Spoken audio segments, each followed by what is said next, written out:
Ang ligaw na pusang ito ay tumatakbo sa lansangan at may daladalang isang piraso ng chicken breast. Mas malaki pa iyon sa mukha nito. May kaibigan siyang mabait. Ang babaeng ito, binibigyan ng babae ang pusa ng isang piraso ng chicken breast araw-araw. Pagkatapos ng pusa dinampot ang karne, mabilis itong tumakbo palayo. Talagang gusto ng ginang ang mahiyaing pusang ito at patuloy na nagbibigay ng pagkain para dito. Isang araw, pumasok ang pusa sa bakuran at puno ng sugat, ngunit pilit pa rin niyang inaalis ang chicken breast nang nakita ng ginang ang sitwasyong ito. Sobrang lungkot ang pakiramdam niya.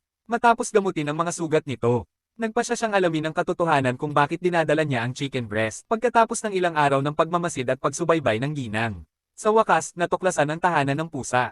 Sa tuwing daladala niya ang chicken breast, tumatakbo siya rito para pakainin ang kanyang 4 na anak. Nang nakita ng mga kuting ang kanilang ina na bumalik, excited sila at pinalibutan siya.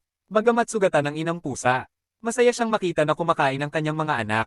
Nang nakita ng ginang ang eksenang ito, siya ay lubos na naantig. Kaya tinawag niya ang rescue team at parehong dinala ang nanay at ang mga kuting sa pet hospital para sa pagsusuri at paggamot. Sinabi ng doktor na ang nanay ng pusa ay malubhang malnourished at kailangang kumain ng maraming masusustansya pagkain, habang ang mga kuting ay napakalusog. Pinapakain ng pusa ang kanyang mga anak kahit na siya ay nagugutom.